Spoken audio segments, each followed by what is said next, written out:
लोगों ने जिसे सदस्य बनाकर लोकसभा के अंदर भेजा है उसकी सदस्यता रद्द कर दी जाती है, 6 साल के लिए वो चुनाव लड़ नहीं सकता है, तो कहीं ना कहीं हम सबको इसके ऊपर सोचने की जरूरत है।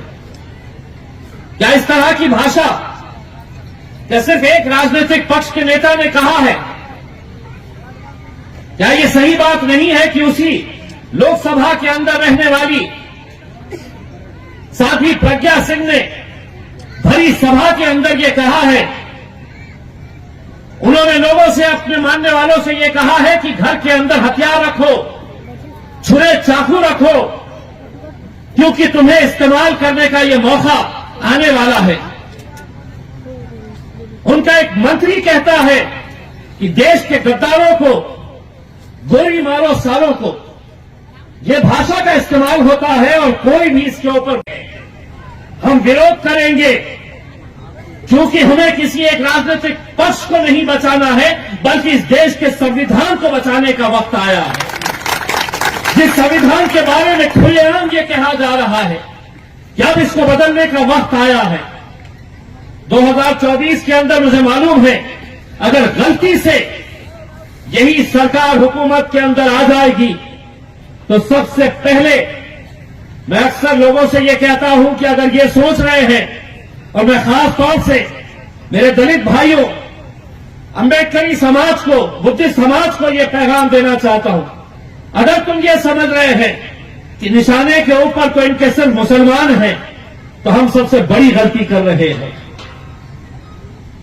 हमें तो निशाने के ऊपर रखा गया है, लेकिन आज मेरा नंबर आया है तो कल आपका नंबर आने वाला है, और कहीं ना कहीं इस बात के ऊपर हमें बहुत गंभीरता से सोचने की जरूरत है। इसीलिए मैंने आज ये कहा है कि कल जब उसका कत्ल हुआ था तो मैं खामोश था, आज मेरा कत्ल हो रहा है तो तुम खामोश है। हो सकता है कि आज मेरा नंबर आया है, कल तुम्हारा भी नंबर आ सकता है। आज यहां पर यह आप लोगों का सौभाग्य है कि यहां पर समाज के धर्मगुरु आदरणीय भंते जी यहां पर बैठे हुए हैं। मुझे खुशी है कि इतनी तपती धूप के अंदर इतनी सारी महिलाएं, इतने सारे पुरुष यहां पर इकट्ठा हुए हैं, कुछ अच्छी बातें सुन रहे हैं। लेकिन मैं भंते जी आप लोगों से, आदरणीय, मैं आप लोगों से हाथ जोड़कर विनती करना चाहता हूं कि समाज के अंदर आप एक ऐसी एकता पैदा करिएगा, एक ऐसी एकता पैदा करिएगा, और वो एकता अगर पैदा हो जाती है तो उसका नतीजा क्या होता है वो आज आपके सामने खड़ा हुआ है।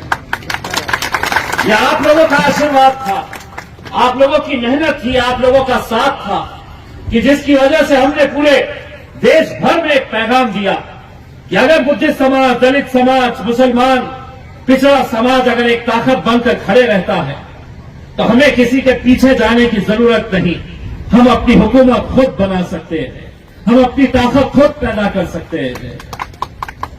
मुझे यहां पर जैसे ही मैं आया तो मेरा एक यहां पर बहुत मजबूत साथी है, मेरी ताकत है यहां की, राहुल वानखेड़े। उसने मुझसे कहा कि साहब यहां पर कोई सभागृह बनाने का है, कोई सभागृह बनाने का है, और उन्होंने मुझसे, दरअसल ये है कि प्रांतोष वाघमारे हो या राहुल वानखेड़े हो, इनके अंदर ये कला बहुत अच्छे से है। मैंने अभी, भाते जी आपको पता होगा कि बुद्ध लेनी के लिए मैं जब वहां पर गया था तो आदरणीय भंते जी ने मुझसे कहा था कि यहां पर मैं लगातार पिछले 5 सालों से वहां पर जाता हूं, धम्मचक्र प्रवर्तन दिन के मौके के ऊपर। उन्होंने मुझसे कहा कि यहां का हमको ब्यूटीफाई करना है, आप 10 लाख रुपये दे दीजिएगा। मैंने दूसरे ही दिन बुलाया और उन्हें मेरे ऑफिस के अंदर 10 लाख रुपए का चेक दे दिया। 10 लाख रुपए का पत्र देकर वो काम करना की शुरुआत हुई तो प्रांतोष ने मुझे वहां पर फिर से लेके गया कि बोले साहब आपका सत्कार करना है कि आपने पैसा दिए है करके, और धीरे से भंते जी के कान में बोल दिया कि 10 लाख नहीं और 10 लाख मांगिए। मैंने उसी वक्त उसी जगह के ऊपर इसलिए किया कि मैं 5 साल से वहां पर जा रहा हूं और पूरे महाराष्ट्र से बुद्ध समाज के लोग वहां पर लाखों की संख्या के अंदर आते हैं। मुझे इस बात का गर्व रहेगा कि अगले साल का होने वाला धम्मचक्र प्रवर्तन दिन के ऊपर आप जब जाएंगे तो उस इलाके को पहचानेंगे नहीं, क्योंकि 10 लाख के साथ मैंने और 10 लाख दे दिया और 20 लाख का वहां पर काम किया जा रहा है। राहुल ने भी जब बोला कि आपको आना है तो मुझे मालूम था कि राहुल कुछ ना कुछ तो मांगने वाला है। मैं राहुल को भी ये कहना चाहता हूं कि कल आना ऑफिस के ऊपर और कल आपने जो मांगनी मुझसे की है उसका पत्र लेकर चले जाना, और इसकी जिम्मेदारी राहुल तुम्हारी रहेगी कि यहां पर एक अच्छा जो भी आप बनाना चाह रहे हैं उसका सही तरीके से इस्तेमाल होना चाहिए। मेरी ख्वाहिश यही है कि भंते जी मैंने तमाम समाज के लोगों को ये बताया हूं और एक बार फिर से आपके पास दोहरा रहा हूं कि पिछले 20 सालों के अंदर इतने बुद्ध विहार, इतने सामाजिक सभागृह, पुतलों का सुशोभीकरण बाबा साहब अंबेडकर जी का हो या गौतम बुद्ध जी का हो। अभी मैंने कुछ दिन पहले एक सिडको में बुद्ध विहार है पवन नगर के अंदर, वहां पर एक कार्यक्रम के लिए मुझे बुलाया गया था और मुझे सबसे ज्यादा खुशी वहां पर इस वजह से हुई थी कि वहां पर उन्होंने मुझसे एक ऐसी मांग की थी कि मैं चाहता हूं कि जहां जहां पर भी आप लोग मुझे बुलाए वो मांग जरूर रखें। उन्होंने मुझसे ये मांगनी की थी कि एक वाचनालय हमको बनाकर दीजिएगा करके, क्योंकि हमारे बच्चे यूपीएससी और एमपीएससी की पढ़ाई शिक्षा हासिल करना चाहते हैं। एक वाचनालय बनाकर दे दीजिएगा। पवन नगर के अंदर जाइएगा, एक बहुत ही खूबसूरत वाचनालय वहां पर बन चुका है। आपके आशीर्वाद और आप लोगों की मौजूदगी के अंदर उसका उद्घाटन हम कुछ दिनों के अंदर करने के लिए जाएंगे। तो हमें खुशी इस बात की है कि मैं 20 सालों के अंदर इतने सारे काम नहीं हुए होंगे।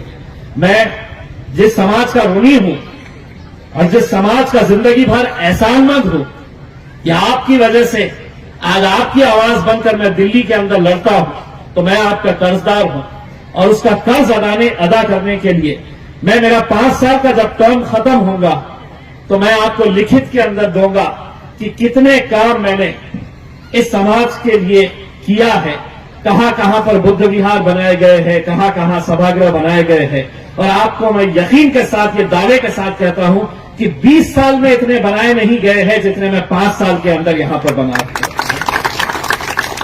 और ऐसा नहीं है कि ये मैं अपने जेब से कर रहा हूं, ये एक खासदार का फंड होता है और उसके अंदर ये लाजमी होता है कि वो फंड का इस्तेमाल आप ऐसी बस्तियों के अंदर खर्च करें। किसी भी तरह से आप खर्च कर सकते हैं। मैं पूरा का पूरा जितना फंड है पूरी ईमानदारी के साथ लगाता हूं, खर्च करता हूं। अभी रास्ते में आते वक्त मैं प्रांतों से पूछ रहा था कि उसका काम कहां तक चल रहा है करके। उसने मुझे यकीन दिलाया है कि आप खुद देखेंगे तो पहचानेंगे नहीं। मुझे मालूम है आप लोग भी वहां पर जाते हैं बुद्ध लेनी के उसमें, आप नेक्स्ट टाइम जाएंगे तो इतना तो मुझे यकीन है कि आप मुझे जरूर आशीर्वाद देंगे कि आपके आशीर्वाद से जिसने आज दिल्ली का रास्ता देखा है, दिल्ली के पार्लियामेंट के अंदर जाकर बैठ रहा है, लड़ रहा है, ये सब आप ही लोगों की वजह से हो रहा है। इसलिए मैं आप लोगों का तहे दिल से शुक्रिया अदा करना चाहता हूं और ये कहना चाहता हूं कि हम सबको इस देश के अंदर जो भी गलत हो रहा है उसके खिलाफ लड़ने की जरूरत है। उसके खिलाफ आवाज उठाकर पूरी बुलंद आवाज के साथ लड़ने की जरूरत है, क्योंकि हम जिसे मानते हैं गौतम बुद्ध हो या बाबा साहब अंबेडकर, अगर उनकी सीख के हिसाब से अगर हम लड़ना छोड़ देंगे तो हम समझ लीजिएगा अपने समाज के साथ हम धोखा करेंगे। इसलिए हम सबको आज जो भी इस देश के अंदर गलत हो रहा है उसके खिलाफ एक ताकत बनकर खड़े रहने की जरूरत है, लड़ने की जरूरत है। आप लोगों ने मुझे यहां पर बुलाया, मुझे दोबारा दिल्ली जाना है, कुछ हिसाब किताब करने हैं, वहां पर भी आपकी आवाज लेकर जानी है, लड़ना है। इसीलिए मैं आप लोगों का तहे दिल से शुक्रिया अदा करता हूं। आदरणीय भंते जी, आपने मुझे यहां पर बुलाकर जो मुझे सम्मान दिया है आप लोगों का आशीर्वाद हमेशा मेरे साथ रहा है और मैं उम्मीद करता हूं आगे भी इसी तरह का आशीर्वाद, आपका प्यार मेरे साथ रहेगा, क्योंकि आपके आशीर्वाद से ही मुझे हिम्मत मिलती है, ताकत मिलती है। बहुत बहुत धन्यवाद।